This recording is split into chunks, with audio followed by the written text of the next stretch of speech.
Good afternoon, everyone. Welcome back. Today's part 2 of patterns of infection. We're going to talk about persistent infections, ones that last a very long time, sometimes your entire life. So last time we talked about acute infections, rapid and self-limiting, an onset of virus production, sometimes accompanied with disease, but not always, but resolution within a fixed amount of time. And this is in contrast to persistent infections, which are long-term and can be for the lifetime of the host. They are characteristic for each virus. I would say each virus family, and sometimes within a family, they have different characteristics. And these are stable. They don't vary. And most of these infections we're going to talk about today, most of the persistent infections most likely begin as an acute infection that is never cleared. Remember last time we showed this graph of virus production versus time after infection. And again, on the top, the acute infections with a self-limiting characteristic. And below them are the different kinds of persistent infections we'll talk about today. And they're different patterns. They can be what we call latent, characteristic of herpes simplex viruses, where you're infected very early in life, and there are periods of virus production followed by latency, where the genome is silent, as you'll see. And periodically throughout your lifetime, the virus reactivates, virus particles are shed, then the production is turned off. Sometimes there's virus production in the absence of disease. Some people never have disease. Then there's another kind of persistent infection, which is entirely asymptomatic. The host is infected at a particular time. Virus production reaches a level which continues for the life of the host in the absence of any pathology. And examples of this are lymphocytic choriomeningitis virus, a rodent virus that's used in immunology studies. We talked about this before. Persistent infections, no disease. And then the human polyomavirus, JC virus. We'll talk about that today. And finally, persistent viruses with a distinct pattern where you have an initial acute infection, but the virus is not cleared, remains with the host for a long period of time. And then at a late date, many years later, often virus levels rise, and that's accompanied by death. And that's characteristic of HIV-1, which we'll talk about separately in its own lecture, HTLV, and SsPE after measles infection, which we will talk about today. And here are the cast of characters for today. Persistent infections in general occur when the primary infection is not cleared by the immune response. If it were, it would simply be an acute infection. And you'll see why that's the case. These viruses encode a number of immune evasion proteins. Often, but not always, virus particles, protein, and genomes continue to be produced. And in some cases, viral genomes are still there after proteins are no longer detected. There isn't a single mechanism. As I said before, within a family, you can identify similar mechanisms, but among different virus families, they're all very different. But in general, what we can say is when cytopathic effects are absent and host defenses are reduced, that is a formula for persistent infection. So the absence of cytopathic effects, remember, that reduces inflammation, it reduces the adaptive response, and so infections are not efficiently cleared. And so any pathology we see is often a cause of the immune response. So viral immune modulation is a huge component of the ability of viruses to persist, as you'll see. Here is a list of viruses that cause persistent human infections. We're not going to talk about all of them today, just the ones with the red asterisk. But other viruses that are included, adenoviruses, cause persistence in adenoids, tonsils, and lymphocytes. We don't know that there's any consequence of that. We will talk about HIV in a separate lecture. The human T lymphotropic viruses cause leukemia and brain infections. These are very long-term infections. We'll mention papillomaviruses more when we talk about transformation and vaccines. And rubella virus, persistent infections of the CNS causing progressive rubella panencephalitis. But these other viruses, asterisks, you can see here, the sites of persistence in the body, and the consequences. Sometimes the consequences are only observed in individuals who are immunosuppressed. For example, the polyomavirus JC is in all of our kidneys and sometimes in our CNS, but without consequence unless you're immunosuppressed, and then you can develop a fatal brain infection, PML. The cytotoxic T lymphocyte response is a key response in clearing virus infections, as we talked about before. Virus-infected cells are recognized by cytotoxic T lymphocytes by virtue of the cells displaying a peptide in MHC1 on the cell surface. The T-cell receptor recognizes that. This T-cell receptor is the only T-cell receptor produced in individual CTLs, specific for one epitope.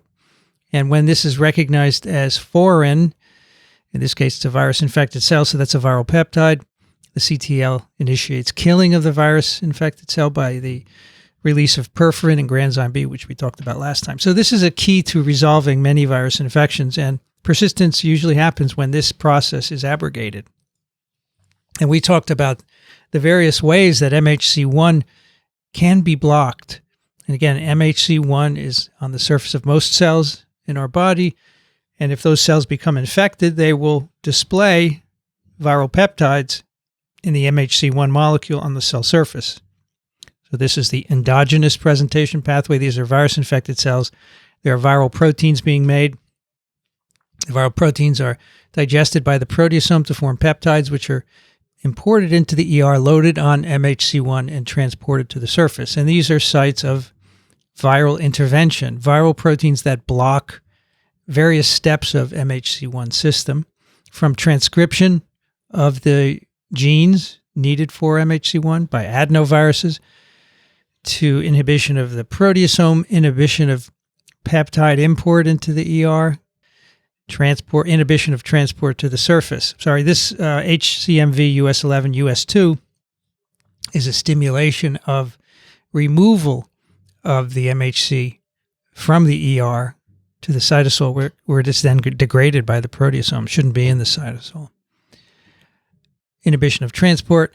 And then once the MHC1 is on the surface, some viral proteins actually remove it, cause downregulation and targeting of the molecule to the lysosome. The end result of all of these, and you can see they're mostly DNA viruses, large DNA viruses with the exception of HIV, it is to allow viral replication to proceed without cells being eliminated. So evasion of MHC1 is really important for the stories we'll tell you about today. In fact, all of these viruses cause persistent infections. Another mechanism besides MHC1 blocking is actually by mutation of the genes encoding those peptides that are presented on MHC. So remember, again, the virus-infected cell is displaying peptides, viral peptides, that are recognized by T-cell receptors of CTLs. A number of viruses, including Herpes Simplex virus and Hepatitis C virus, produce what we call CTL escape mutants. So here's illustrated on an antigen-presenting cell. It could also be happening on a infected cell in MHC1. Here's a peptide that has been processed to fit nicely into the MHC groove, and it will be presented, of course, to the T-cell receptor, to a T-cell. Selection results in the emergence of variant peptides. Here's one with a blue triangle amino acid now that doesn't fit well into the MHC groove, and consequently it's not recognized by the T-cell receptor. So as you know, and you'll see more later, as viruses replicate, they produce genome mutations, and just randomly some will encode these variant MHC molecules, and they will persist, and they will be selected for because they're resistant to CTL killing. So these peptide mutations, these changes in amino acids, can affect peptide loading, but they also can affect processing by the proteasome. So another way to escape CTL recognition. In some cases, when a CTL engages with an infected cell, the CTL dies instead of the infected target. This is a rather unexpected turn of events, and it's another example of a viral counter offense to host defense. So as you know, activated T cells have a membrane receptor called Fas on their surfaces, right here. When Fas is bound by Fas ligand, the receptor trimerizes, it triggers a signal transduction pathway, and eventually that leads to apoptosis of the T cell. If this virus-infected cell induces surface Fas ligand, the ligand for Fas ligand receptor on the T cell, that will cause death of the T cell. And there are a variety of viral proteins that do that. There are HIV proteins, HTLV proteins, there are human Cytomegalovirus proteins. All have been shown to increase the amount of Fas ligand in infected cell. Now, this is not something that is invented during a virus infection. This is actually an important host process to limit immunopathology. Normally, Fas-mediated CTL killing removes activated T cells when they're no longer needed after an infection. So that's one function of this system. That's why you have Fas-L receptors on the cell surface. Also, it's important when you don't want to have CTLs in a particular tissue, when their presence would be detrimental. So there are certain irreplaceable organs or tissues like those in the eye, and these are free of these T cells because, for example, the eye, the aqueous humor of the eye, has a very high concentration of Fas ligand on cell surfaces. So if a T cell should get into the aqueous humor of the eye, it's rapidly killed by the presence of Fas ligand because you do not want CTLs in there killing cells because that would be too much of an immunopathology. So that brings us to another reason for persistence of viruses. Cells and organs differ in degrees of immune defense, and in particular the central nervous system, the vitreous humor of the eye, which we just talked about. There are areas of lymphoid drainage, all devoid of initiators and effectors of the immune response. So the eye, of course, has high Fas ligand in the cells in here, so that if any cells come in, as we just said, any CTLs, they'll be killed by that binding to the receptor.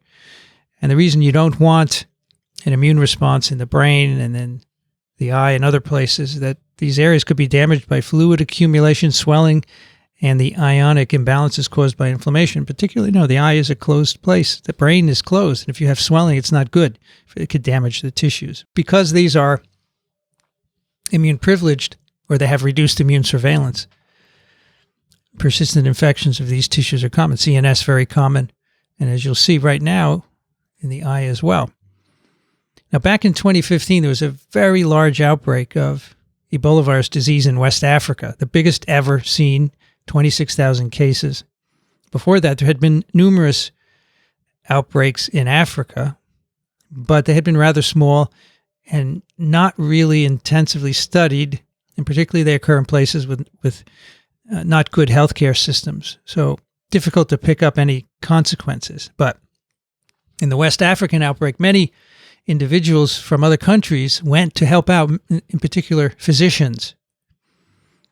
And here's one who used to work at Columbia, in fact, and he's one of the patients that had this syndrome.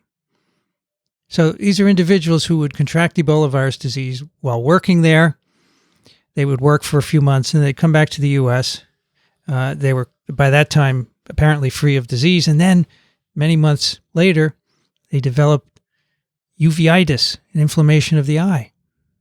And in some of these individuals, they could actually detect infectious virus.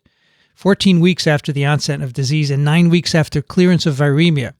So these people were determined to be free of disease. They were allowed to go back to normal life. And then some of them, their eye color changed. They had difficulty seeing. And they found out that they have persistent virus in the eye. And probably it was never cleared. It probably went in there during the infection and remained there because it's not cleared, right? Reduced immune surveillance. And then at some point it gets out and causes a problem. So that just illustrates, when you have a lot of people going into a diseased area, you see things that you didn't see before. It's a pretty rare occurrence, but it does happen. And the testes are another site. We find now persistence of Ebola virus in testes from recovered individuals. because it's a area with reduced immune surveillance.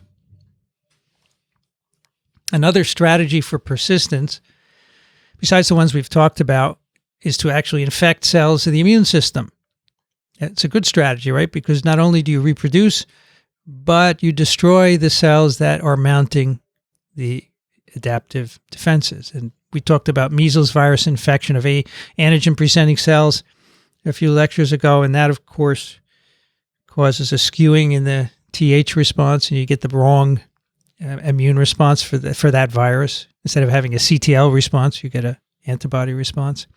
HIV is the most efficient at this. It infects a wide variety of cells, in particular CD4 T cells.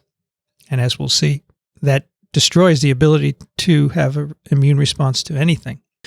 All right, our first question is, which of the following are features of persistent infections?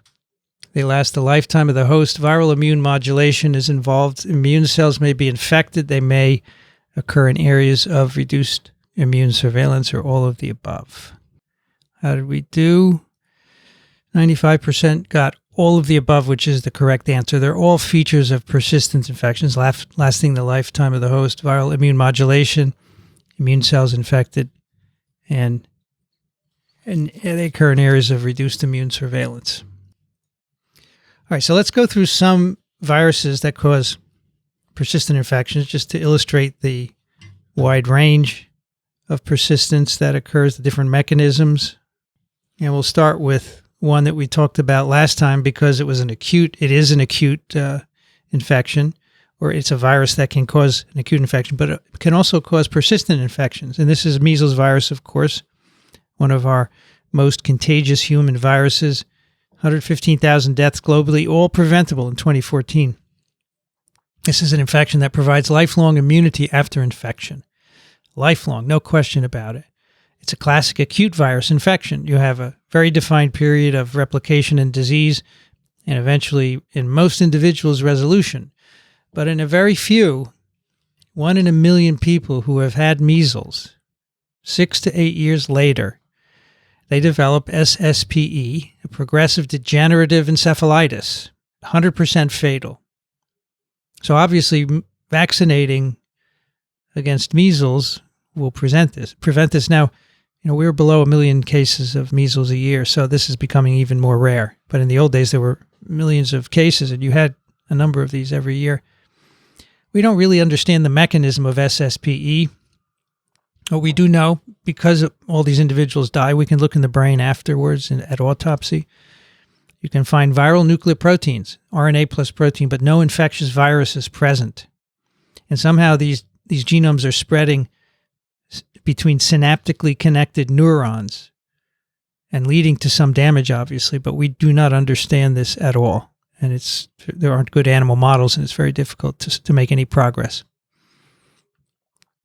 But obviously here, in a very rare number of individuals, the initial infection was not cleared. The virus enters the brain. We know that 1 in 1,000 infections result in encephalitis, so the virus is going in the brain. And then at some point in a number of individuals, it remains and causes this condition.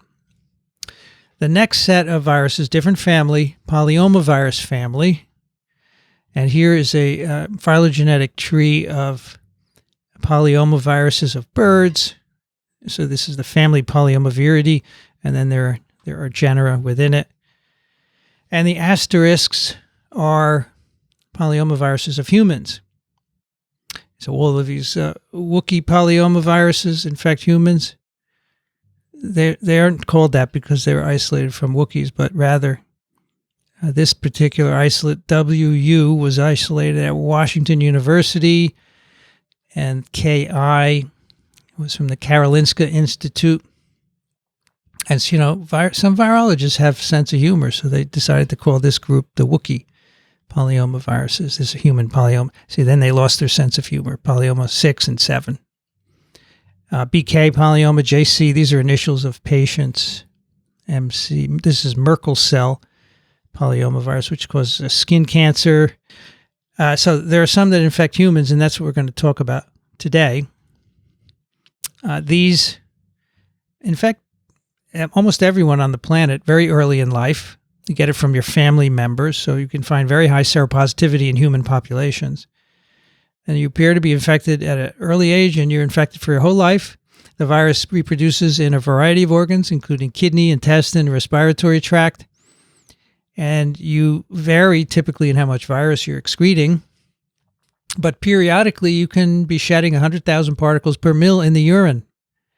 We don't do this continuously, but there's some trigger that allows this to happen, and we have no pathology associated with that. But just I want you to remember the next time you go to a public restroom and you aerosolize when you flush, if the person before you had this 100,000 mil particles per mil in urine, you're inhaling them.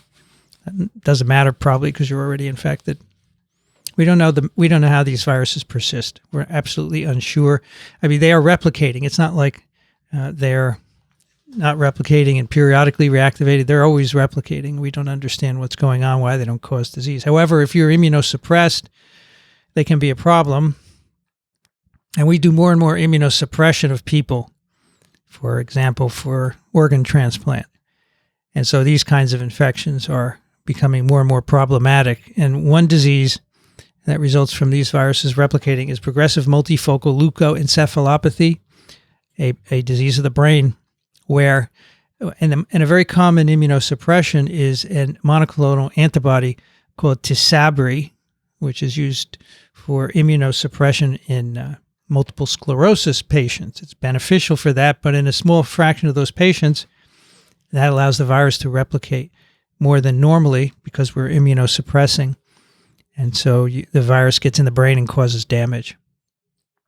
I talked to a clinician who works on these a long time ago, and that, of course, we called that Wookiee viruses. Another virus that causes persistence, Hepatitis B virus. Remember, that's our DNA virus with the gapped DNA genome, unusual configuration, and it has a reverse transcriptase bound to the DNA. So now we get to talk about disease caused by this virus. It is transmitted by exposure to blood, which can happen at childbirth, by blood transfusion. Now, this doesn't happen very much. It shouldn't happen because we check the blood supply for the virus. But if your country is not, then it still can be transmitted. Sex, drug use, tattooing, and also healthcare associated infections. And the main target of this virus is the hepatocyte. Infection is resolved in 95% of adults. So about 5% of adults become persistently infected. But only 5 to 10% of newborns resolve the acute infection. So if you get infected as a newborn, and you're depending on maternal antibody, it doesn't really help, and you become persistently infected. So it's best not to be infected at birth, for example. Here's a map showing the state of viral hepatitis B in the world from WHO, 257 million cases globally. And you can see the breakdown. The darker colors are the higher numbers. Western Pacific, these are WHO regions. Western Pacific, the highest number of cases. And there are antivirals and vaccines, but they don't actually get rid of this closed circular DNA that's in the nucleus. And so people are trying to figure out how to do that now. So here's the pathogenesis of acute and chronic hepatitis. So on the left, here's an acute infection, and we're looking at weeks after exposure on the x-axis. And we're looking at a variety of things here. We're looking at, we can measure some of the proteins of the virus particle in the blood by immunoassays. And so that's HB surface antigen. And you can see that peaks, and these are weeks, by the way, so that peaks about 10 weeks after infection and then goes down. And then you have HBV DNA peaking and then eventually cleared. It takes about a year to get rid of the HBV DNA. IgM peaking and going down, and then antibody to the surface antigen coming up again later in infection. But this is all cleared. Here's the liver. Here's a measure of the pathology. Alanine transaminase, a liver enzyme, which shouldn't be in the blood. It's only there if liver cells are damaged. And so you can see there's a peak of liver damage at about 12 weeks or so, and then that stops, and eventually the infection is cleared. So this is what we call clearing of the acute infection, which happens in 95% of adults. And then we have the chronic disease, which most children less than a year old develop, and only 5% of adults. Instead of the antigens being cleared, you can see the HBs antigen persists. The antibodies persist. The antibodies remain, but more importantly, the viral DNA remains. It never goes down to zero. And the liver damage continues for the life of the host. So that's a chronic infection. And this is not good. You don't want to be continually damaging liver cells. Interestingly, the virus is not cytopathic for hepatocytes. And that release of ALT is a consequence of CTLs that kill infected liver cells. So this is immunopathology. After a while, these CTLs undergo exhaustion. They no longer function properly, and so they can't even clear infected cells. They're dysfunctional, and that's one of the reasons why the virus persists. And some therapies are being developed to try and reactivate these exhausted T cells by binding proteins to certain receptors that will wake them up again. Talk about that in the last lecture of this course. During chronic infection, you get fibrosis. So you get damage of liver cells, regeneration, regenerations, multiple cycles, which leads eventually to a very damaged liver and liver failure. And worse than that, you get hepatocellular carcinoma. After 20 to 30 years of this chronic infection, it's often asymptomatic. You're having extensive liver damage, but you can sustain it quite a bit before knowing anything, and then you develop cancer. And so that's the problem with the 5% of adults and the majority of young children. They will progress to liver cancer. So preventing this is a good strategy. Another hepatotropic virus, but in a different family, hepatitis C virus. Remember, this is a flavivirus with a plus-stranded RNA genome. It's an envelope virus. Many flaviviruses are transmitted by mosquitoes, but this one is not. This is transmitted by exposure to contaminated blood. This is a human virus transmitted from humans to humans. Probably arose from an animal virus many years ago, but now it's a human virus, and it's transmitted by blood during sex, drug use, tattooing, and during birth, much like hepatitis B virus. We have about 71 million people infected at the moment globally. As you can see in this graph, 7 million in the Americas, awful lot in the Western Pacific region as well. Now, as we'll see when we talk about antivirals, we have great combination therapy now that's going to bring these numbers down rapidly.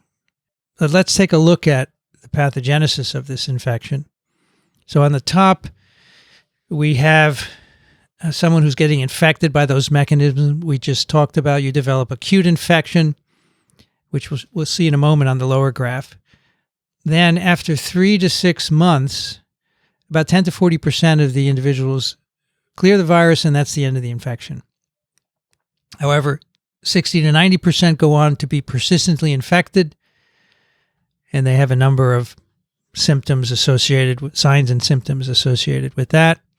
About 30 years later, a fraction of those individuals, 70 to 98%, have an asymptomatic persistent infection, but 2 to 30% enter end-stage liver disease, hepatocellular carcinoma, and death.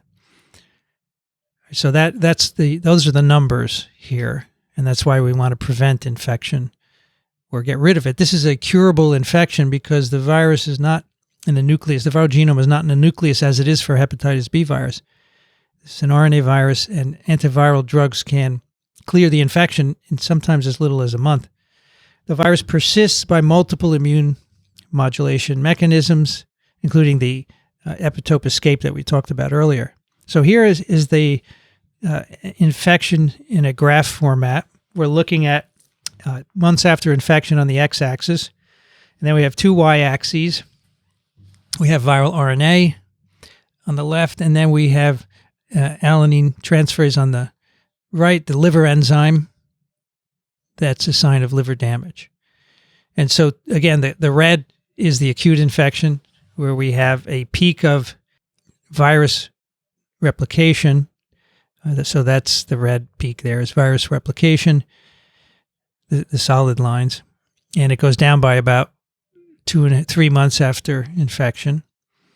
And then the liver enzyme in the red dots, you can see it peaks slightly after the virus peaks and then goes down. So these individuals clear the infection, viral recovery.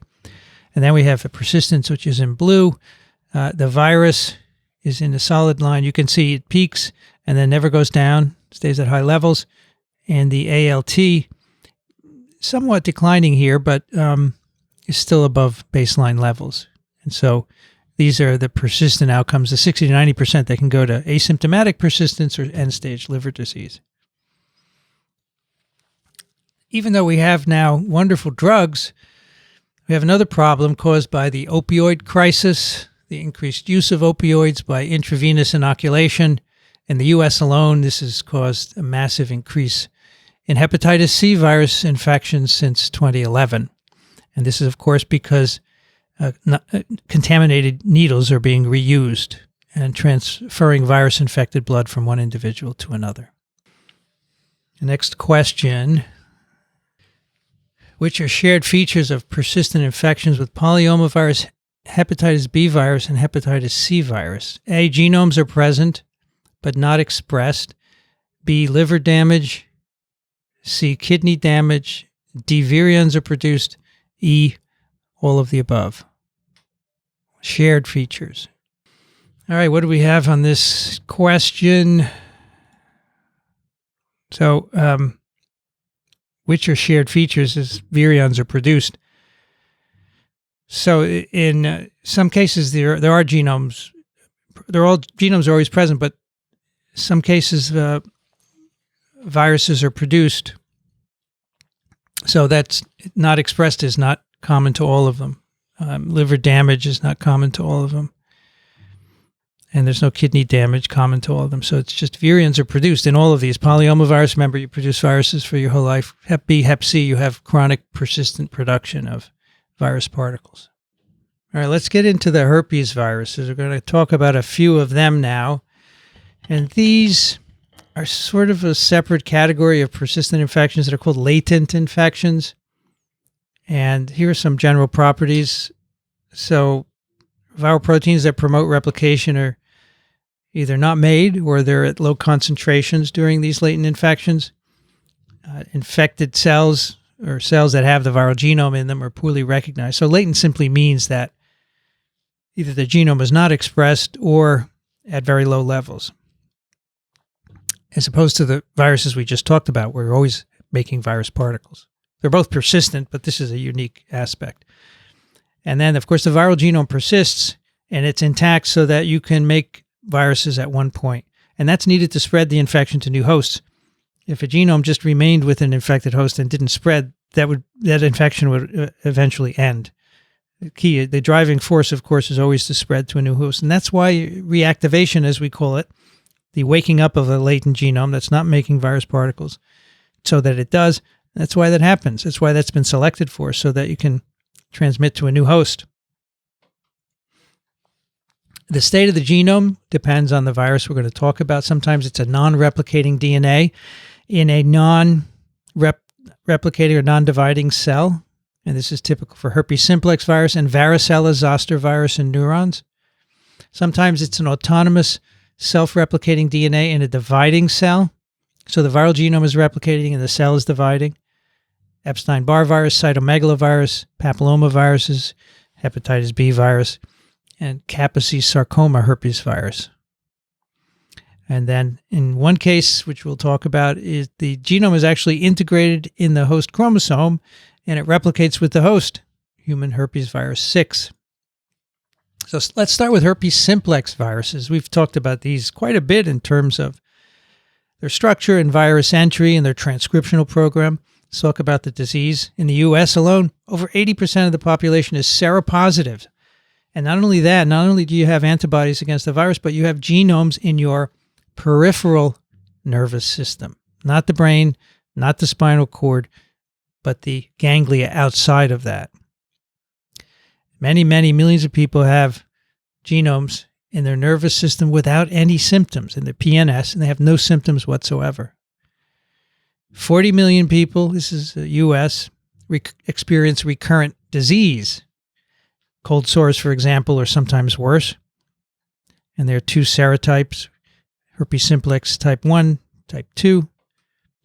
I'd say this is a well-adapted pathogen on the order of polyomavirus. It can infect many, almost all the population and cause minimal disease. There are some exceptions, of course, and you may remember when we talked about immunopathology, actually when we talked about genetic determinants of disease. Some individuals have mutations in genes that encode toll-like receptors, and those individuals are predisposed to herpes simplex encephalitis. So here's what happens. You are often infected either in utero or during birth.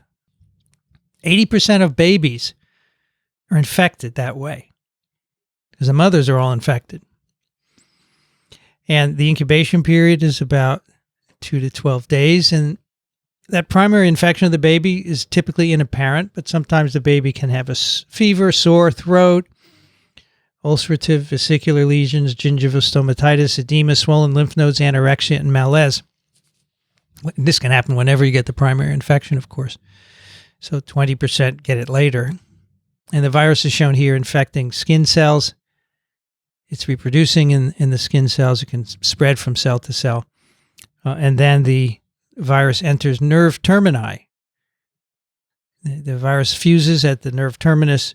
The genome is transported to the sensory neuron cell body. And so this is a sensory neuron. This is a sympathetic neuron. And there establishes latency. And these, of course, are wired to the CNS. So if you have a mutation in TLR, for example, you're predisposed to that virus going up and causing encephalitis. So that's the primary infection. You have virus infection of mucosal cells with or without symptoms, and then the infection ends, but the genomes are still in peripheral ganglia. That's what these are. This is not the central nervous system. These are peripheral ganglia. And what happens in the neuron? So here's a kind of a schematic of what we've just said. These are mucosal epithelial cells. They've been infected. The virus comes out of them, enters the nerve terminus, travels to the neuron, and there the DNA ends up in the neuron, silenced and coated with nucleosomes, just the viral DNA. And typically, multiple copies of viral DNA remain in the nucleus. Episomal means it's separate from chromosomal DNA. And these neurons, of course, do not replicate. These are central nervous system neurons. And so that DNA just remains there, silent. And there's no further replication needed because neurons don't divide. As I've said before, herpes is forever. Drugs and vaccines can't cure a latent infection. Maybe one day we'll be able to use CRISPR to do that, but that's a ways off. Yet, I see on a daily basis people saying they were cured by some doctor. Not true. Can't be done. That DNA, you cannot get that out. You may not have cold sores. You may have no evidence of disease after reactivation, but you definitely have DNA in these neurons, and you definitely make virus periodically. Now, this DNA is silenced, but it is partially expressed. There's a latency-associated transcript.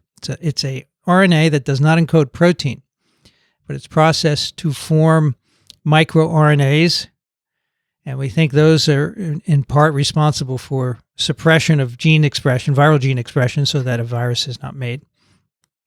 So these are non-coding, as I said, and the RNA silences and maintains it in the latent state. And there's clearly a host contribution to this, which we're starting to understand. And then there's periods of reactivation. This is what we call this, where a small number of neurons in the ganglion reactivate. So not every neuron. There could be multiple latently infected neurons, but a few of them reactivate, begins the virus reproduction cycle, virus particles are released, the viruses travel down by anterograde transport to where the mucosal cells, say, are innervated, and the viruses appear in the mucosal tissue. And this tissue is where the nerve comes to from the particular ganglion. And so viruses infect these cells, they're released on the other side, and that's how it's transmitted. Typically by intimate contact.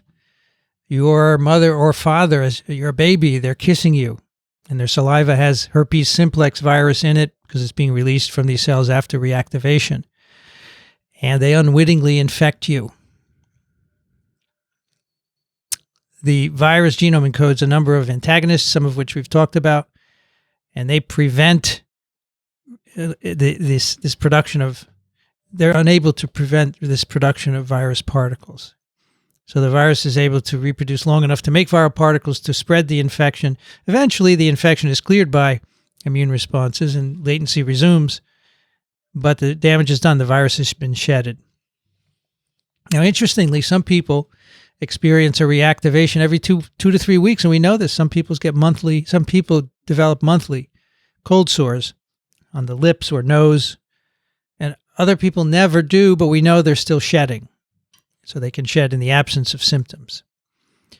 So here is where the virus resides latently. So if you are infected by your mother or father's saliva, the virus will typically enter the nose or the mouth. It enters these nerve termini, and all these nerves come to the trigeminal ganglion, which is in front of your ear there. And that's where they remain latent. And of course, when they're reactivated, the virus particles move right back to where they started. That's why you have a cold sore, typically on a lip, or you can even get them in the nares. So that's why you get them, because the virus is latent in the local ganglia. There are also genital versions of this, and the same kinds of ganglia in the genital area reside the latent viral genomes. Let's talk about the mechanism of reactivation. First, how does it happen? Well, stress does it. Sunburn. People go skiing and they develop a cold sore. Go out on the beach for the first time. Physical or emotional stress. Some of you may know you're taking exams and you get a cold sore. It's stress. Nerve damage, hormonal imbalances, steroids, they can all reactivate infection. And what this stress does, it stimulates the production of viral proteins that you need to activate the transcriptional protein program. This is quite interesting. So remember, the genome is a long double-stranded DNA. It has immediate, early, and late transcriptional programs. And when the virus first infects the cell, the VP16 protein in the particle actually is needed to activate the immediate early promoter, which then makes mRNAs encoding proteins that activate the early region that makes replication proteins, and DNA replication turns on the late structural proteins. So how do we get this going in a latently infected cell where there's just a double-stranded DNA and there's no VP16? What do we do? This promoter will not work without VP16. Well, this was a puzzle for many years, and some recent experiments in mice have shed light on it. So during latency, the histones that are associated with the genome are methylated and silenced, so there's no transcription. So these H3K9, etc., these are specific methylations that are silencing, so the genome is not transcribed. Under stress, what we have found out is that neuronal kinases are activated, and these protein kinases phosphorylate histones. In particular, one of them is J and K kinase, phosphorylates histones adjacent to these methyl marks. That blue oval there, that's a phospho. It's a phosphate being put on by the kinase.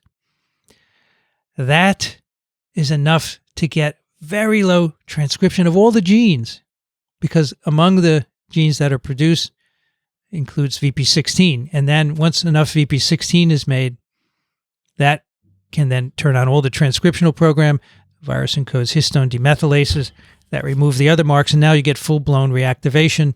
Transcription, the entire transcriptional program goes. So again, the key here is that the methylation, the silencing by methylation of histones is reversed partially by the phosphorylation. And that allows synthesis of all the transcripts. So it doesn't make a lot of sense because, remember, the first one is dependent on VP16. Nevertheless, it is working enough to get VP16, which is a late protein. And then the histone methylases can be reversed, and now you have full transcriptional activity. And that gives you virus particles eventually that go down back to the mucosal surface. Persistence of herpes simplex virus and nerve ganglia requires which of the following? Continuous episomal DNA replication, low-level production of virions, silencing of all gene expression except LAT and microRNAs, UV light stress or steroids, or all of the above. Okay, some questions. Can you explain how you can have virion production without genomes being present? You can't. I don't know what example you're referring to, but you need to have genomes present. Can herpes simplex travel the other direction to the CNS? Yes, definitely. And that's, those 1 in 200,000 individuals that have mutations in TLRs, that's associated with virus going the other way into the CNS and you get encephalitis. Absolutely. All right, what do we have here? Herpes, silencing of all gene expression except Latin microRNA is correct. You don't have any virus production. You don't have DNA replication. That neuron, you don't need to replicate the viral DNA because the neuron is not dividing, right? If it were a dividing cell, and we're going to see some examples of that next, then you would have to divide. But herpes simplex doesn't have to. The persistence doesn't require these. These are what reactivate from the latent state. Okay, so that's why that number C is the right answer. Okay, another herpes virus. So that was herpes simplex 1 and 2. This is Epstein-Barr virus. Again, most U.S. adults are seropositive and carry the Epstein-Barr virus genome. And this time, the virus genome resides in B lymphocytes. And most people, again, are infected at an early age. Most people are asymptomatic. But some of the diseases that are caused, infectious mononucleosis, the disease where you get very tired, caused by Epstein-Barr virus, and a number of human cancers, including Hodgkin's lymphoma, nasopharyngeal carcinoma, and Burkitt's lymphoma. And this, again, EBV infects mucosal cells.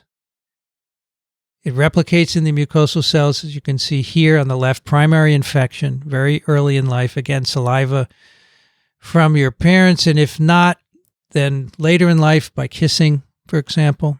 The virus infects resting B cells.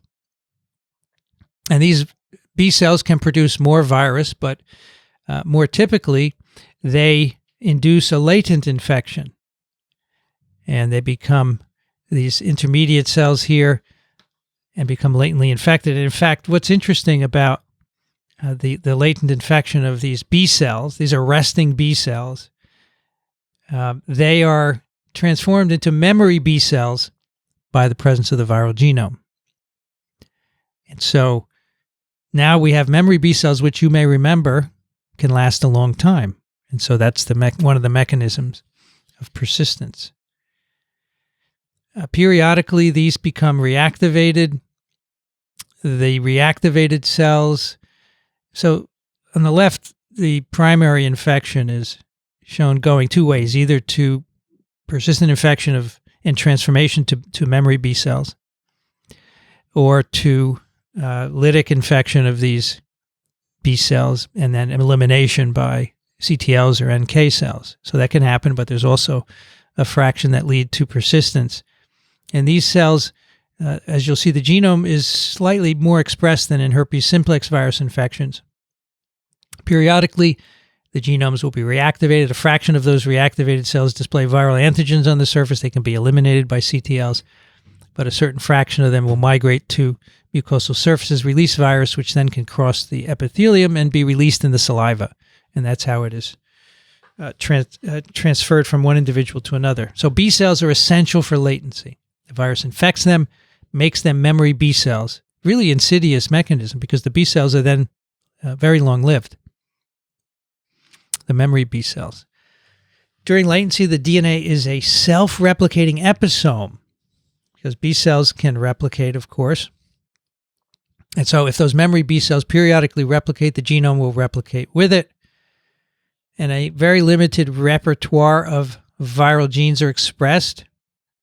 And where do these cells go? These B cells go to the bone marrow and lymphoid organs where they remain as memory B cells. And they are invisible to the immune system unless reactivation occurs. And partially they are invisible because of modulation of MHC. If you look way back to some of the early slides today, you'll see that EBV encodes proteins that interfere with MHC. Okay, that's EBV, a different cell type, slightly different from herpes simplex. And here's another herpes virus, Varicella Zoster virus. It's just a different kind of herpes virus. You get infection via the respiratory tract, conjunctiva, upper tract. You get this from someone else who is infected. So respiratory infection, primary viremia after reproduction in lymph nodes. Then you get a viremia, reproduction in other organs, liver, spleen, etc. Secondary viremia, this is a pattern we've seen before. And that brings virus to the skin. And so, about 14 days after infection, you get the typical rash of varicella, also known as chickenpox. And now we have a chickenpox vaccine for kids, and that prevents this. I had chickenpox as a kid. It's quite a painful rash, and you have to stay home from school because you are shedding virus when these rashes appear, although you're shedding actually before the rash. But the rash is what people see to send you home from school, and that shouldn't happen anymore. However, this infection leads to a latent infection. So after this rash is cleared, the virus enters sensory ganglia. So it enters sensory neurons, very much like herpes simplex viruses. They establish a latent infection in the sensory ganglia, and they stay there a very long time. And sometimes it's not until you're 50 years or older then the reactivation occurs. The virus reproduces, comes out of the nerves, and then makes another rash on the skin, which is called herpes zoster or shingles. It's shown here in this photograph. And this is typically limited to a dermatome. That is a set of skin area that is innervated by this particular sensory ganglia. This could be in many different places. It could even be on the leg, but typically on the trunk. So I had chickenpox as a kid, and about 10 years ago, zoster. And it is typically self-limiting if you have a healthy immune system, but if not, if you're immunosuppressed, it can be very serious. It can spread extensively and cause multiple organ damage. So again, 99% of adults used to be infected before we had a vaccine. So we do the serological surveys in adults. These were infected as kids, of course. Typically, you get it at school, and it's a childhood rash disease. 30% later in life develop zoster, and 2/3 of those over 50 years of age. So some people don't develop zoster, but we now have a vaccine for zoster, which would be for people who have had chickenpox as a kid, and so they're liable to have zoster, and you can have a vaccine that will prevent zoster later in life. The latency mechanism of the virus is episomal, and they're between 2 and 9 genomes in a small percentage of neurons. It doesn't replicate. The neurons are not replicating. Viral gene expression is restricted to immediate, early, and late genes. Very few are produced, no virus particles. And how this reactivates, we really don't know. We have a good sense for herpes simplex viruses, as you saw. We have little sense for EBV and VZV. That brings us to Cytomegalovirus, also high prevalence globally. Here is a graph at the bottom showing IgG seroprevalence in different individuals for different years. And you can see seroprevalence low at 6 to 14 years of age and gradually rising to 80% or more in the older individuals. Again, this is transmitted by respiratory routes, virus in saliva. It can also be transmitted by urine, viruses in urine, and by sex. This virus replicates in peripheral blood leukocytes, white blood cells, and endothelial cells. And this is a very tough one, as you'll see. Primary infection in an immunocompetent host is either asymptomatic or it's a febrile mono-like illness such as that caused by EBV. You really can't distinguish the two. You can persistently shed virus in saliva and urine for a long time without having any symptoms. And eventually these infections may be resolved by your immune responses, but latently infected myeloid cells remain in your bone marrow. So these become infected early on, and even if you clear the infection of, say, epithelial cells, these remain. Here's your common myeloid progenitor, which gives rise to all of these cells below it, and those can have virus in them. Once they're differentiated from the progenitor, they can, say, differentiate into monocytes, and macrophages go out and patrol and be producing virus. This virus is a major problem in organ transplantation, which I mentioned before. We're doing more and more, and we're immunosuppressing people. And an immunosuppressed person, everyone has HCMV, and so you have to really be very careful to monitor their CMV levels and be ready to treat them with antivirals. It's also a problem in pregnant women. The virus can cross the placenta and cause severe multi-organ congenital defects and death. And this has been known for many, many years, way before Zika virus emerged and scared people because it was able to cross the placenta and caused a similar phenotype in infants. This virus has always been a problem. So out of 1,000 pregnancies that lead to live birth, 1 to 2 babies will be born with permanent problems caused by CMV infection. And this persists to this day because we do not have a vaccine to prevent infection. And you can see this is stratified according to women who have the infection before pregnancy. A fraction of them will have positive babies, and some of those will have problems. Most will be negative. So this is, it's not, I wouldn't say it's rare. 1 in 1,000 is not rare. And then there are 400 women who don't have CMV before pregnancy, but they acquire it. And some of them will also have positive babies and have babies with congenital birth defects. So this is a good reason why we have to develop a vaccine and immunize people before they're of childbearing age. All right, our next question is, what do persistent infections with EBV, VZV, and CMV have in common? Bcells are essential for latent infection, may cause congenital birth defects. Viral DNA persists as an episome. The factors governing reactivation are well known, or all of the above. Let's see here. What do we have? Okay, what determines whether the B cells in primary infection produce more virus or induce latency? So it's always a fraction of cells that are lytically infected and a fraction undergo latency. We don't really understand, but the ones that undergo latency are probably those where the immune suppression is efficient at preventing cell killing by CTLs.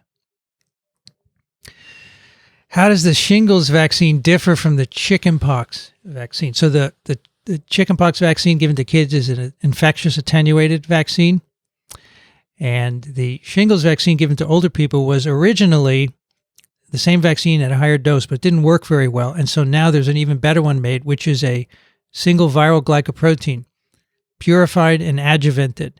And it's very, very high protection against having the shingles symptoms. So if the virus is reactivated and you have been immunized, you won't see those symptoms.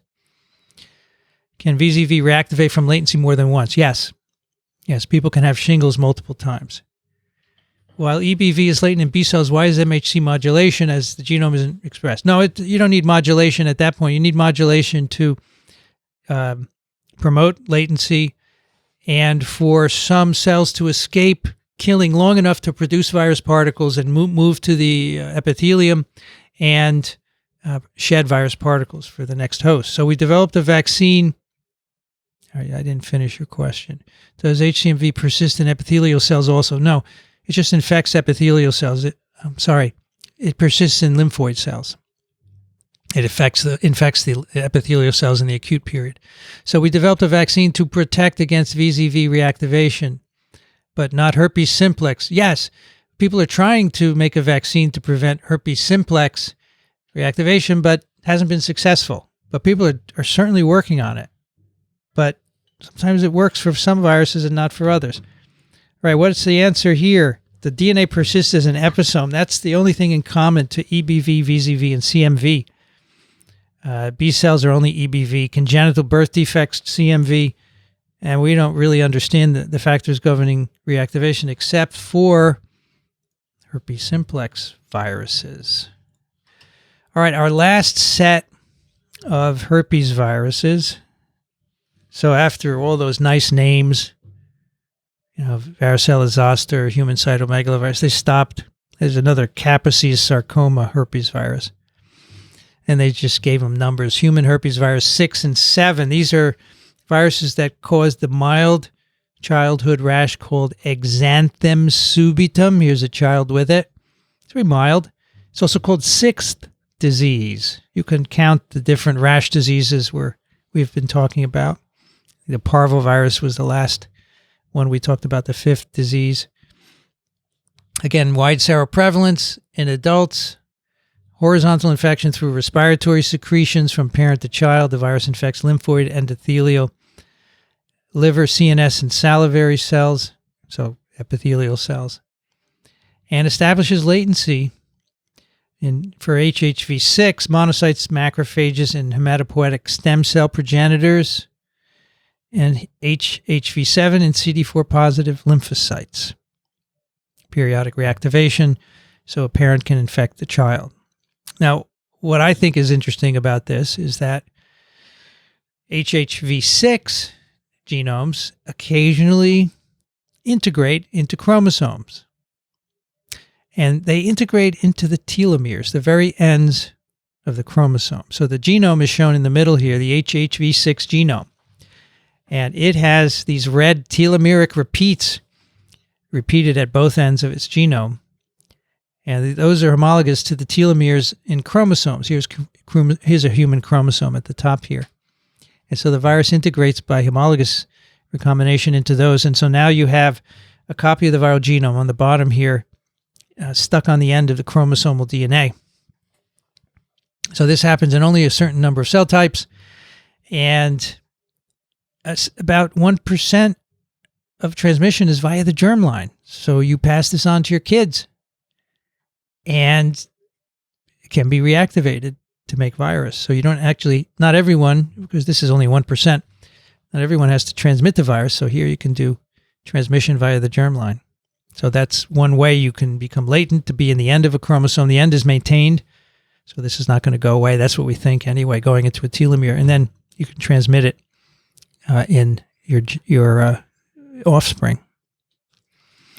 I want to end up with this graph and talk about this a little. This is a estimated burden of chronic viral infections in humans. Each of us has about 8 to 12 chronic infections, including the polyomaviruses we talked about, many of the herpes viruses, a few others. Most of us don't have Hep C and Hep B. But this is estimated number of infected individuals in the millions for different viruses. And here on the right will serve as a gauge because these are endogenous retroviruses, which we all have. So that's the whole population of Earth. Everyone has those. And then when you go left, you're moving into different viruses. So here, look, anelloviruses. These are small, single-stranded circular DNA viruses that are in everyone's blood and the blood supply. They seem to have no effect, and they're persistently infecting us.